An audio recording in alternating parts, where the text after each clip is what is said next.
करीम को अल्लाह रब्बुल इज्जत ने जो अहकामात नाज़िल फरमाए उनमें कोई तफसील बयान नहीं फरमाई, तशरीह बयान नहीं फरमाई, बल्कि अल्लाह रब्बुल इज्जत ने इशारात फरमाए हैं। अल्लाह रब्बुल इज्जत ने समझाने की कोशिश की है कि जो लोग कुरान करीम पर ईमान रखते हैं वो इशारों की जुबान को समझें, उनके सामने तकरीरें ना करनी पड़े, तफसीरें ना करनी पड़े। लेकिन आज इसको बिल्कुल बरअक्स है कि इस उम्मत के सामने तकरीरें भी होती हैं, तफसीरें भी होती हैं, तबलीगें भी होती हैं, मस्जिदों में हर जगह तो चीखो पुकार भी होता है, लेकिन ये उम्मत है कि टसरे मिस होने को तैयार है। अल्लाह रब्बुल इज्जत ने कुरान में इशारे पर, और मैं कहता हूँ कोई एमबी का पैसा नहीं देता ना, इसलिए नहीं लाइट चलता कि कुरान करीम एमबी का पैसा लगता है, फुल एचडी लगता है। सिर्फ सूरह यूसुफ चला लेता है दोस्त, जिसमें अल्लाह रब्बुल इज्जत ने तफसील से हज़रत यूसुफ अलैहिस्सलाम का वाक़या बयान किया। स्लो हो गया नहीं।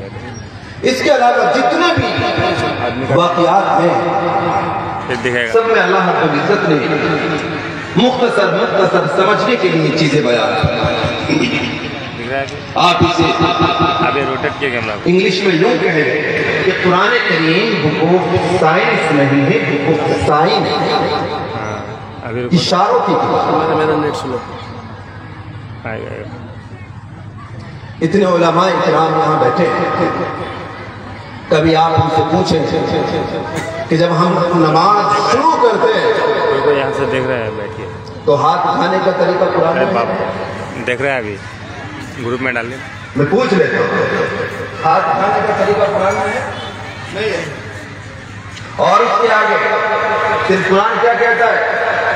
या अय्युहल्लज़ीना आमनू इरकऊ वस्जुदू वअब्दू रब्बकुम। क़याम का जिक्र करता है, क़याम कैसे करना है कुरान जिक्र नहीं करता। रुकू का जिक्र करता है, रुकू कैसे करना है कुरान जिक्र नहीं कर रहा है। सजदे का जिक्र किया है, सजदा कैसे करना है कुरान बयान नहीं करता।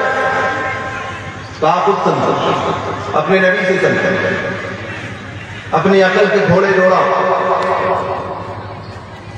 तुम्हारे सामने सारी बातें खोल खोल कर बयान नहीं की जाएंगी। सरजमीन इदारा दारुल कुरान, तुम जानते हो शोले में और बुरा बारी, पोस्ट दबीगंज, लाइव जलसा और कमेंट लाइक करते रहिए, फॉलो कर दीजिए। और अगर नहीं जानते तो फिर हम जन्मा देते, हम बदला देते। कौम का अगर कोई फर्क है कि जी मुझे कुछ नहीं पता, मैं तो कम इल्म हूँ, या बात लोग कहते थे कि मैं तो जाहिल हूँ, कह देते हैं ना। यहाँ उलमा इकराम बैठे हैं, आइम्मा इकराम भी बैठे हैं, इनका दर्द भी बड़ा दर्द है कि अगर ये किसी फर्द की किसी गलती को बताएं तो वो कहता है कि हम तो जाहिल हैं, हमें नहीं पता कुछ भी। लेकिन अगर उन्हीं इमाम साहब से गलती हो जाए तो वही जाहिल जो अपने आप को 5 दिन पहले कहता है कि मुझे कुछ नहीं पता था, सबसे पहले वही इमाम साहब का गिरबान पकड़ के खड़ा होता है कि गलती कैसे कर दी तुमने। सबसे पहले वही खड़ा होता है। 2 दिन पहले कुछ नहीं जानता था, जब इसकी गलती थी। अगर मोहल्ले के किसी शख्स को देखना है कि वो कितना जानने वाला है तो गलती इमाम साहब से करा, आपको पता चल जाए कि वो पढ़ा लिखा है कि नहीं है। वो मोहल्ले का सबसे बड़ा मुस्लिम है। तो कौम में का हर फर्द जानता है सही क्या है गलत क्या है। बाद लोग अपने जुर्म को छुपाने के लिए, अपनी गलतियों पर पर्दा डालने के लिए इस तरह की बातें करके मौलाना लोगों को बहका देते हैं। जी हमें तो पता नहीं, हमारे पास कोई नहीं है जी, हमें पता नहीं है। तो कभी जरा आग को फूल समझ करके मुंह में ले लो, पत्थर को पान समझ करके खा लो, नहीं खाएंगे। पता है कभी आसमान को जमीन कह दो, कभी जमीन को आसमान कह दो, कभी सितारों को सूरज और सूरज को सितारा कह दो। कौन कहता है? अल्लाह कुरान में वही तो कह रहा है कि हमने तुम्हें अकल दी है, इस्तेमाल तो करते हो, लेकिन वहां जहां तुम्हारा फायदा है समझो। कुरान क्या कहता है? कुरान ने कहा लैसल बिर्रा अन तुवल्लू वुजूहकुम क़िबलल मशरिक़ि वल मग़रिब वलाकिन्नल बिर्र मन आमन बिल्लाह वल यौमिल आखिर वल मलाइकति वल किताबि वन नबिय्यीन व आतल माल अला हुब्बिही ज़विल क़ुर्बा वल यतामा वल मसाकीन वब्नस सबील वस्साइलीन वफ़िर रिक़ाब वअक़ाम अस्सलाह वआता अज़्ज़काह वल्मूफ़ून बिअहदिहिम इज़ा आहदू वस्साबिरीन फिल बअसाऽ वज़्ज़र्राऽ वहीन अल-बअस उलाइका अल्लज़ीन सदक़ू वउलाइका हुमुल मुत्तक़ून। कुरान इशारों की ज़ुबान में बात है, सब इशारे। अल्लाह क्या कह रहे हैं समझे। लैसल बिर्रा अन तुवल्लू वुजूहकुम, जब अल्लाह रब्बुल इज्जत ने नमाज का हुक्म दिया कि आपको किबला अव्वल की तरफ मस्जिद अक़सा की तरफ रुख करके नमाज पढ़नी, तो बहुत सारे यहूद वल यौमिल आखिर वल मलाइकति वल किताबि वन नबिय्यीन। आगे अल्लाह फरमाता है वातल माल अला हुब्बिही ज़विल क़ुर्बा वल यतामा वल मसाकीन वब्नस सबील। और लोगों कान खोल कर सुन लो, सिर्फ नमाज पढ़ करके जन्नत नहीं मिलने वाली, सिर्फ रोजे रख करके जन्नत नहीं मिलने वाली, सिर्फ लंबे लंबे सजदे करके जन्नत नहीं मिलने वाली। अगर अल्लाह ने तुम्हें माल दिया है, तुम्हें अल्लाह ने सलाहियत अता फरमाई है, तो तुम्हें ये काम भी करना पड़ेगा। वो आतल माला हुब्बिही ज़विल क़ुर्बा वल यतामा वल मसाकीन, तुम्हें अपने माल को गरीबों पर खर्च करना पड़ेगा, अपने अजीज़ों व अक़ारिब पर खर्च करना पड़ेगा। हम अमीर बन जाएं, नमाजों पे नमाजें पढ़े, सजदों पे सजदे करें, हमारा पड़ोसी भूखा पड़ा है, हमारा रिश्तेदार भूखा पड़ा है, खुदा की कसम ये नमाजें कल क़यामत के दिन हमारे काम नहीं आएंगी। अल्लाह रब्बुल इज्जत बारगाह में बुलाएगा और पूछेगा तूने नमाजें तो बहुत पढ़ी, लेकिन तेरी नमाजों ने तुझे ये नहीं सिखाया कि पड़ोसी अगर भूखा हो तो क्या करना है, अगर रिश्तेदार भूखा हो तो क्या करना है। सवाल होगा,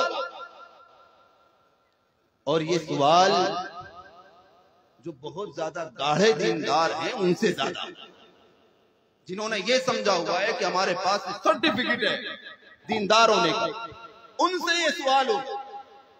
वातुल माल अला हुब्बिही, अपने अजीज़ व अक़ारिब ज़विल क़ुर्बा, अपने क़राबतदारों पर खर्च करो, जिनसे तुम मोहब्बत करते हो उन पर खर्च करो, अपने क़राबतदारों पर खर्च करो। वल यतामा, और यतीमों पर खर्च करो, वल मसाकीन, और गरीबों पर खर्च करो, वब्नस सबील, और जो रास्ते में मांगते फिरते जरूरतमंद हैं उन पर भी। ये बात मुख्तसर सी हो गई।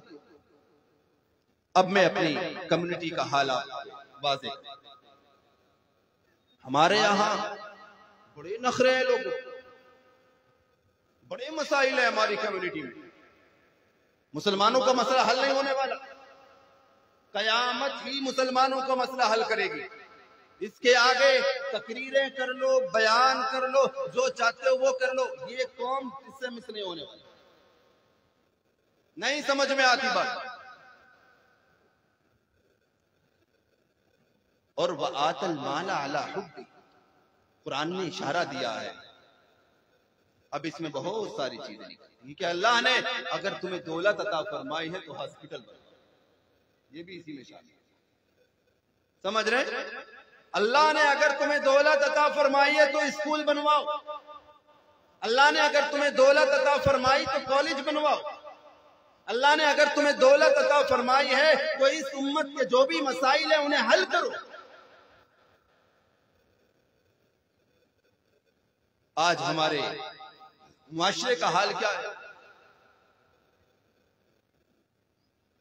10 घर बनते हैं, 10 घर किसी इलाके में मस्जिद से थोड़ी दूर के फासले पर, थोड़ी दूर फासले पर 10 घर बन जाए मुसलमान, तो 11वीं चीज क्या आती है वहां पर? बताएंगे क्या आती है? मस्जिद आती है ना? सही कहा। 11वीं चीज क्या आती है? मस्जिद। 10 घर बन गए, 11वीं चीज मस्जिद। और आपको मालूम, मैं बता दूं, मुझे तो नहीं पता यहाँ के हालात का, लेकिन उमूमी हालात है मुसलमान वो मैं बता दूं। घर 10 बन गए तो 11वीं मस्जिद, लेकिन आपको पता चलेगा कि आबादी मुसलमानों की 50,000। कितनी? 50,000 आबादी है, 20,000 घर हैं। पता करो कि हॉस्पिटल, पता करो कि हॉस्पिटल कितने हैं, तो पता चलेगा जी नहीं है। यहाँ का तो पता नहीं, हो भी सकते हैं 10-20 हॉस्पिटल, मुझे तो नहीं पता है, लेकिन हॉस्पिटल है बिल्कुल नहीं, क्योंकि ये कौम इस जमीन पर रहती ही नहीं, ये तो चांद पे रहती है, बीमार होती ही नहीं। ना इन्हें बुखार आता, ना नजला होता, ना सर्दी होती, ना खांसी होती, इन्हें कोई बीमारी नहीं आती है, इसलिए इन्हें हॉस्पिटल की जरूरत भी नहीं। बातें बड़ी बड़ी, काम कुछ भी नहीं। सुबह से लेकर शाम तक मैं सच्चाई की बातें करूंगा, बुरी लग जाए लगने दी, समझ रहे? सुबह से लेकर शाम तक हम क्या कहते हैं? हिंदू बड़े खतरनाक हो गए जी, यही बात है ना, बेकार की। मोदी बड़ा खतरनाक जी, और योगी तो उससे भी डेंजर, और वो गंजी टकली वाला, क्या नाम उसका, अमित शाह, उसका तो नाम सुनकर भी अभी सांसें अटकती है कि पता नहीं अगली मर्तबा क्या करेगा। समझ रहे हैं? हमारे दुश्मन, इस्लाम के दुश्मन बातें कहा कि पूछो किसके स्कूल में पढ़ रहे हो। इन सुबह से लेकर शाम तक बुराई करने वालों से पूछो तुम्हारे बच्चे स्कूल में किसके पढ़ते हैं, जवाब मिलेगा। क्या जवाब मिलेगा आपको पता है? स्कूल किसका है? उन्हीं लोगों का जिन्हें हम सुबह से लेकर शाम तक बुरा भला कहते हैं। अजीब कमाल की मुनाफकत है, अजीब कमाल का जादू है। पूछो जी जरा, बुखार आया था, हॉस्पिटल किसके गए? किडनी में स्टोन आ गया था, कहां ऑपरेशन कराया? बीवी बीमार हो गई, हामिला हो गई, अल्ट्रासाउंड कहां कराया? उन्हीं दुश्मनों के घरों में, जिन्हें सुबह से लेकर शाम तक गालियां, बुरा भला। अजीब कमाल, समझ से बाहर है। हॉस्पिटलिटी पे जाओ, totally depend on others. Education पे जाओ, टोटली डिपेंड ऑन अदर्स। हमारे पास ना स्कूल है, ना हॉस्पिटल्स हैं, कुछ नहीं है। थानों में जाओ तो पुलिस में नहीं, अदालतों में जाओ तो वकील नहीं। मुसलमान घूम कर आ रहा है जंगलों में, रेली ठेली में, सड़कों पर, बातें बड़ी बड़ी, काम कुछ भी नहीं। ऐसे तो नहीं होता। 10 घर बनते हैं, 11वीं मस्जिद बन जाती है। मैं आपको एक बात बता के जा रहा हूं, मन करे अमल कर लेना, नहीं करे मत करना। अब ज्यादा लो पोछो करने का टाइम नहीं रहा इस उम्मत के सामने कि इन्हें खुश करने के लिए बातें की जाएं, कान खुश करने के लिए बातें की जाएं। मस्जिद बनाते हो, 10 लाख तो खर्च करते हो, कोई 500 गज में मस्जिद बनती है, कोई 1000 गज में मस्जिद बनती है। पूरे इलाके में चंदा होता है मस्जिद की तामीर के लिए दे, कोई सीमेंट देता है, कोई ईंट देता है, कोई सरिया देता है, सारी चीजें देती हैं। इतनी तौफीक नहीं होती उस 1000 गज की मस्जिद में 50 गज का एक छोटा सा क्लिनिक बना लो, ताकि उस मस्जिद के जो नमाजी बीमार हों वो वहीं अपनी बीमारियों को भी दिखा ले। अजीब कमाल है। 1000 गज की मस्जिद के लिए जगह दस्तयाब है, उसको बनाने के लिए पैसा जिस कौम पर दस्तयाब है, उसी मस्जिद में बगैर खर्चे के एक कोने में अगर 50 गज का क्लिनिक बना लो, ताकि हमारे उस मोहल्ले की बहन बेटियां, हमारे नौजवान, हमारे बुजुर्ग दर बदर न भटकते फिरे, हमारी मस्जिद में उनका इलाज हो, हमारी मस्जिद से उनके मसाइल हल हो, तो ये बात कौम को समझ में नहीं बैठती, नहीं दिमाग। अभी मैं आपसे कहूं कि मस्जिद के लिए चंदा दे, सब देंगे नहीं देंगे? जोर से बोलो, अरे देंगे कि नहीं देंगे? लग रहा है मस्जिद को भी नहीं दोगे, इतना मूड खराब हो गया। मैं ये नहीं कह रहा नहीं देना है, मेरा सवाल दूसरा है, उसे समझो। मस्जिद को तो देना है, लेकिन जिस तरह मस्जिद में पैसा खर्च करना सवाब है, आज के इस गए गुजरे दौर में जब हम रोना रो रहे हैं कि हमारी बच्चियां मुर्तद हो रही हैं, हमारी बच्चियां गैरों के साथ भाग रही हैं, खुदा की कसम मैं इस कुर्सी पे बैठ के कह रहा हूँ, उलमा के सामने कह रहा हूँ, आज के इस दौर में मस्जिद और मदरसों का बनाना इस उम्मत पर फर्ज नहीं है, इन बच्चियों के ईमान की हिफाजत के लिए गर्ल्स स्कूल का बनाना।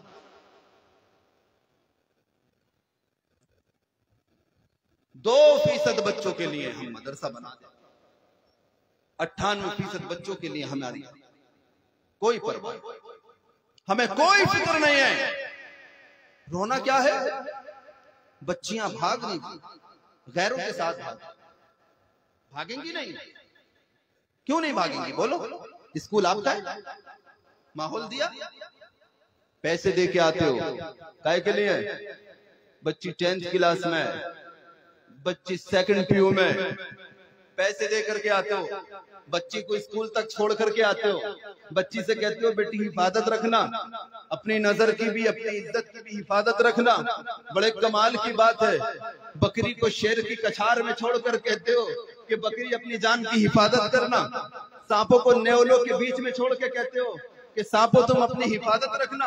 बच्ची को 5 किलोमीटर 10 किलोमीटर छोड़ के आते हो, बस में छोड़ने के लिए जाते हो, बच्ची खुद भी जाती है, कोई उसकी हिफाजत नहीं, वहां स्कूल में जाती है, पता ये चलता है कि जिस क्लास में वो बच्ची पढ़ती है उसमें 5 मुस्लिम लड़के हैं और 45 गैर मुस्लिमों के लड़के हैं। बच्चियां हमारी ज्यादा हैं, बच्चे उनके ज्यादा हैं, पता ये चलता है। तुम कौन सी बातें करते हो? हर बच्ची अम्मा आयशा थोड़ी ना बन जाएगी, हर बच्ची माँ फातिमा थोड़ी ना बन जाएगी, जो उनसे इतने बड़े बड़े ईमान के मुतालबात करते हो। हम नाचने गाने के लिए उन्हें स्कूल में खुद छोड़ के आते हैं, हम उनके ईमान को बर्बाद करने के लिए स्कूल में हम उन्हें खुद छोड़ करके आते हैं। जाना उनके ईमान की हिफाजत, ना उनके हिजाब की हिफाजत। सवाल हमारा, बच्ची हमारी बड़ी अच्छी है, बड़ी नेक है, बेटी हिफाजत रखना। 1 दिन रखेगी, 2 दिन रखेगी, 3 दिन रखेगी, शैतान पीछे लगा है, आज न सही कल न सही परसों एक दिन उस पर वार होगा, वो अपना ईमान भी बर्बाद करेगी, अपनी इज्जत भी बर्बाद करेगी। फिर आप रोना होना चाहिए। पहले आप गर्ल्स स्कूल बनाए, फिर उसके बाद गर्ल्स कॉलेज बनाए। हमारे बच्चों को तो पढ़ने की जरूरत नहीं है, लेकिन बच्चियां तो पढ़ रही हैं। हमारे बच्चे क्या करेंगे? अगर हमारे बच्चे पढ़ लिए तो मुल्क भर में मजदूरी कौन करेगा? कौन करेगा? हमारे उस्ताद थे, हम क्लास में बैठा करते थे, क्लास में क्यों नहीं आते? कहा कि जी क्या करूंगा आकर कि क्यों कि जी हाफिज जी बनना है, 7-8 हजार रुपए तनख्वाह मिलनी है, उसमें कौन सा हिसाब लगाना है? हिसाब तो वो लगाए जिसकी इनकम ज्यादा हो। यहाँ तो 7-8 हजार मिल रही है, उसमें हिसाब ही कौन सा लगाना है? पता है 2000 का राशन आ जाएगा, 2000 की दवाइयां आ जाएंगी, बाकी फलां जगह देने, बात खत्म हो गई, हिसाब ही क्या लगा? ऐसा नहीं है, समझे हालात। कुरान ने जो कहा है, वतिलकल अय्यामु नुदाविलुहा बैनन्नास वलियअलम अल्लाहुल्लज़ीना आमनू वयत्तखिज़ मिनकुम शुहदा वल्लाहु ला युहिब्बुज़ ज़ालिमीन। अल्लाह ने ये बात कुरान करीम में बड़ी पाए की समझे, कुरान के सेंस को समझे, कुरान के जिक्र को समझे। जो मैंने आपको कहा है ना, क्या कहा कि मस्जिद बनाए, मस्जिद के साथ क्या करें? छोटा क्लिनिक बनाए। अगर करीब करीब मस्जिदें हैं तो जो बड़ी मस्जिद है उसमें क्लिनिक बनाए। हमारी मस्जिदों का एक निजाम है कि सिर्फ आना चाहिए, पैसा क्या होना चाहिए? आना चाहिए। मस्जिद की कमेटी वालों को बड़ी भूख होती है पैसे की, पैसा इकट्ठा करो, मीनार में थोड़ी सी कमी आ जाए, पूरे मोहल्ले से चंदा, सफे बिछने का नंबर आ जाए, पूरे मोहल्ले से चंदा। अगर पूरे मुल्क का भी चंदा उन्हें दे दें तब भी मना ना करें कि जी ये ज्यादा हो गया, ले लो। माइक खराब हो जाए, साउंड सिस्टम में प्रॉब्लम आ जाए तो चंदा, कभी पेंट के नाम पे चंदा, कभी टॉयलेट के नाम पे चंदा, कभी टाइल्स के नाम पे चंदा। और घर पे मोहल्ले के किसी अमीर और गरीब के घर को छोड़ा नहीं जाता जब चंदा इकट्ठा किया जाता। ये छोड़ा जाता है। हर अमीर से चंदा वसूल किया जाएगा, हर गरीब से चंदा वसूल किया जाएगा।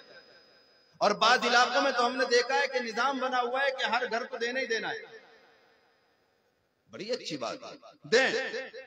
मैं ये नहीं कह रहा कि नहीं दें, मैं ये कह रहा हूं कि जब मस्जिद के हर काम के लिए आप कौम से लेने का हक रखते हैं, तो अगर कल को इसी कौम के किसी फर्द पर कोई मुश्किल वक्त आ जाए तो फिर ये मस्जिद वाले उसकी मदद के लिए क्यों नहीं खड़े? मैं ये कह रहा हूं, मेरे कहने का मकसद वो नहीं है। मेरे कहने का मकसद यह है कि मस्जिद के पास बजट भी है। हालात ये हैं कि अगर इमाम को भी बुखार आ जाए तो मस्जिद वाले 1 रुपया देने को तैयार हैं। 10,000 की सैलरी गोया प्राइम मिनिस्टर की सैलरी दे रहे। पता है, रोटी, तेल, मसाले इमाम को कोई डिस्काउंट पे नहीं मिलती कि जी मोहल्ले में किसी की दुकान है, इमाम साहब को 50% डिस्काउंट पे दे रहा है कि उनका खर्चा 10,000 में चल जाए। उनका खर्चा भी उतने में ही चलना है जितना आपके में चल रहा है।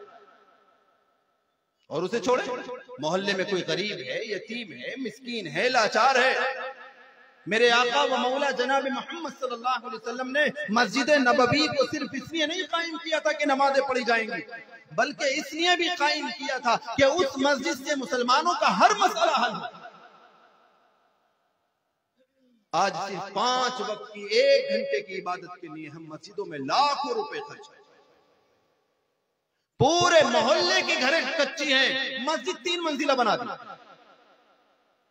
बड़ी अच्छी बात है। मैं कहता हूं कि इन मसाजिद में ऐसा निजाम बनाए कि अगर कोई मोहल्ले में गरीब है, यतीम है, लाचार है, मिस्कीन है, तो मस्जिदों से उसकी किफालत होनी चाहिए, मस्जिदों से उसका हल हो। आज सिर्फ 5 वक्त की 1 घंटे की इबादत के लिए हम मस्जिदों में लाखों रुपए खर्च करते हैं। पूरे मोहल्ले की घरें कच्ची हैं, मस्जिद 3 मंजिला बना दी। बड़ी अच्छी बात है। मैं कहता हूं कि इन मसाजिद में ऐसा निजाम बनाए कि अगर कोई मोहल्ले में गरीब है, यतीम है, लाचार है, मिस्कीन है, तो मस्जिदों से उसकी किफालत होनी चाहिए,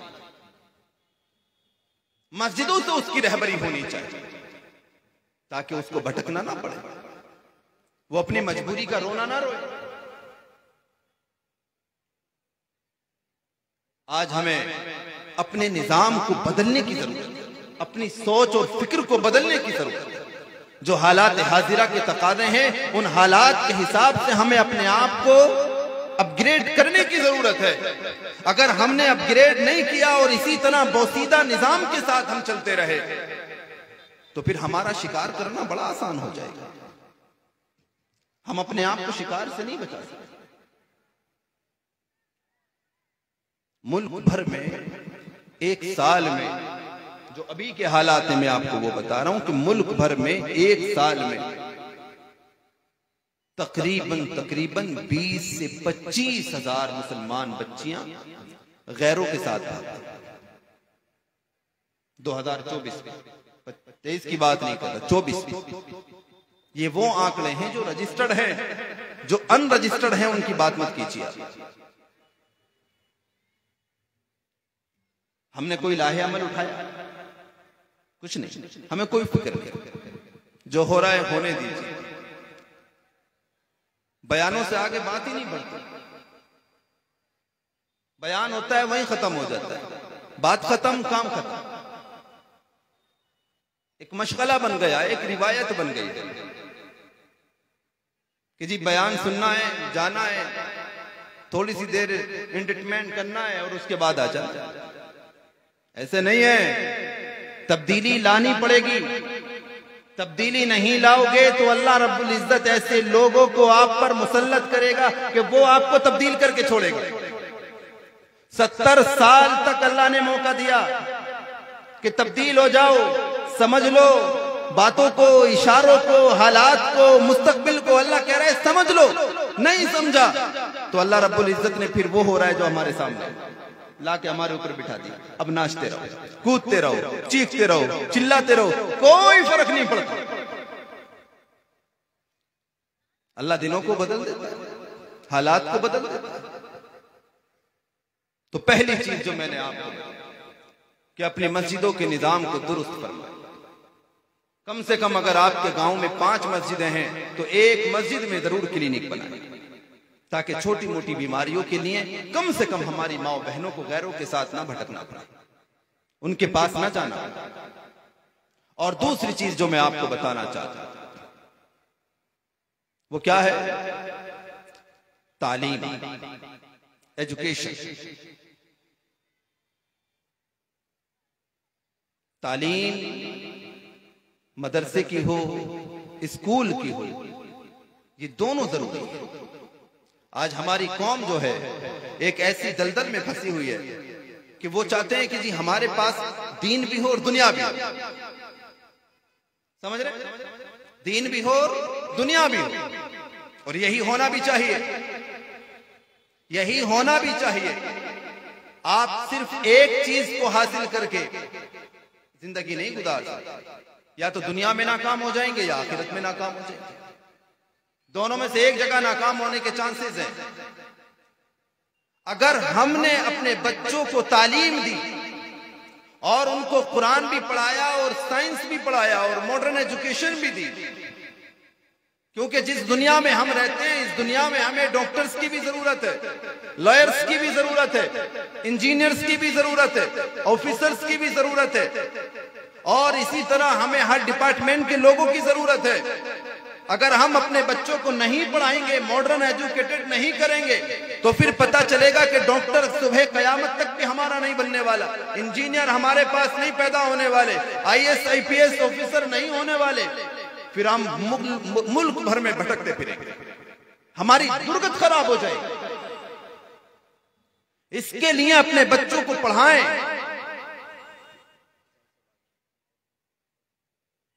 इसलिए अपने बच्चों को पढ़ाएं, उन्हें एजुकेटेड करें, और सिर्फ एजुकेटेड ना करें बल्कि उनको बताएं कि तुम्हारी तालीम का मकसद क्या है।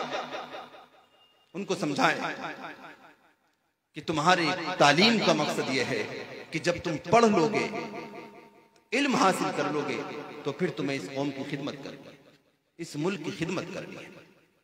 उन्हें बताएं बचपन से, सिर्फ कमाने के मकसद की खातिर जो है बच्चों को ना पढ़ाएं कि जॉब कर लेगा, नौकरी कर लेगा। नौकरी करना कोई बड़ी बात नहीं है, कोई भी कर सकता है। हम तो ये चाहते हैं कि इस उम्मत में लीडर्स पैदा हो, और वो नौकर बन के लीडर पैदा नहीं होते। नौकर नौकर होता है, लीडर लीडर होता है। मैं तो कई जगह मदारिस में गया हूं और मैं वहां के बच्चों से भी अभी ये बात कहता हूं, और वहां के असातिज़ा से भी ये बात कहता हूं कि हमने अपने मदारिस के निजाम को बहुत दिनों तक तब्दील करके रखा है, और सिर्फ एक मखसूस जहन पैदा किया गया है कि आपको मदारिस से पढ़ने के बाद मस्जिद और मदरसे में खिदमत करनी। अब तब्दीली ये लानी है कि इन्हीं मदारिस के बच्चों को ये भी समझाना है कि तुम्हें इस मुल्क में लीडरशिप तय करनी है, तुम्हें इस मुल्क को चलाना, तुम्हें इस मुल्क के निजाम को चलाना, तुम्हारे अंदर वो सलाहियत पैदा होनी चाहिए कि तुम इस मुल्क को चलाने के काबिल बन सको। वो काबिलियत इन मदरसे के बच्चों में पैदा होनी चाहिए। ये पॉलिटिशियन भी हो, ये बेहतरीन इकोनॉमिस्ट भी हो, ये बेहतरीन हिस्टोरियन भी हो, और इन्हें पता हो कि हालात का किस तरह मुकाबला करना है, जालिम से कैसे लड़ना है, मजलूम की हिमायत कैसे करनी है।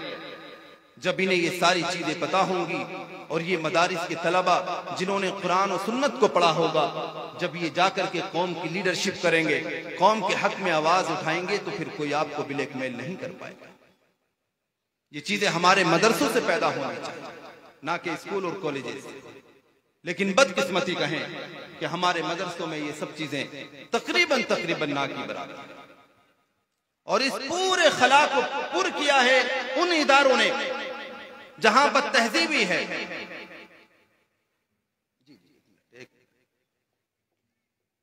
आपने टाइम दिया है, 2 मिनट दीजिए, ऐसा थोड़ी ना होगा। या तो पहले बता देते आप 1 घंटा तकरीर करेंगे, फिर 1 ही घंटा करेंगे।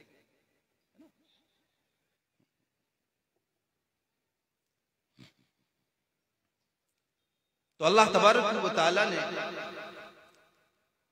ये हमारी जिम्मेदारियों में रखा है कि हम जो मौजूदा हालात हैं, इन हालात को समझकर अपने मुस्तकबिल के लाहे अमल तय करें, अपनी तरतीब बनाएं, कौम के अंदर तब्दीली लाएं, कौम को समझाएं कि मस्जिद जिस तरह बनाना सवाब है, हॉस्पिटल बनाना भी सवाब का काम है। जिस तरह मदरसे का बनाना सवाब है, इसी तरह आज के बच्चों की ईमान की हिफाजत के लिए स्कूल और कॉलेजेस का बनाना भी सवाब है। ये कौम को समझना चाहिए। किसी गरीब को खाना खिलाना, किसी बेसहारे को सहारा देना, किसी यतीम और लाचार की मदद करना, ये भी सवाब का काम है। अपने मोहल्ले में, अपने पड़ोस में अगर कोई जरूरतमंद है तो उसकी मदद करना, ये भी सवाब का काम है। तब जाकर के हमें समझ में आएगा कि जिस दुनिया में हम रह रहे हैं वो दुनिया हमारे रहने के काबिल है कि नहीं। अल्लाह तबारक व तआला हम सबको कहने सुनने से ज्यादा अमल करने की तौफीक अता फरमाए। व आखिर दावाना अनिल हम्दुलिल्लाहि रब्बिल आलमीन।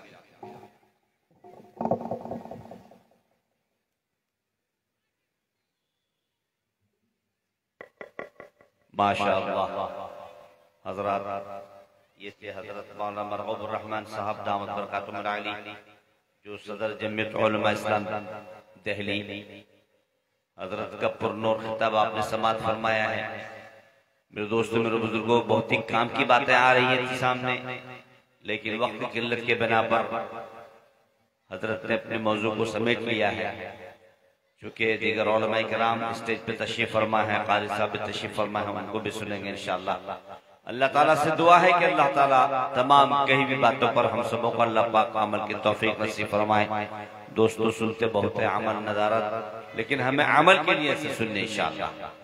अब मैं बिला ताखीर हमारे बीच हमारे मेहमान शायर इस्लाम हजरत कारी एहसान मोहसिन साहब दामत बरकातुहुम को, जो अभी हमने थोड़ी देर पहले सुना, लोगों की ख्वाहिश हो रही कि दूसरी बार एक मरतबा हजरत को सुना जाए, तो मैं हजरत वाला से दरखास्त करूँ कि हजरत तशरीफ लाएं और नातिया कलाम से सामईन को मुस्तफीज फरमाएं। जनाब कारी एहसान मोहसिन साहब दामत बरकातुहुम आली।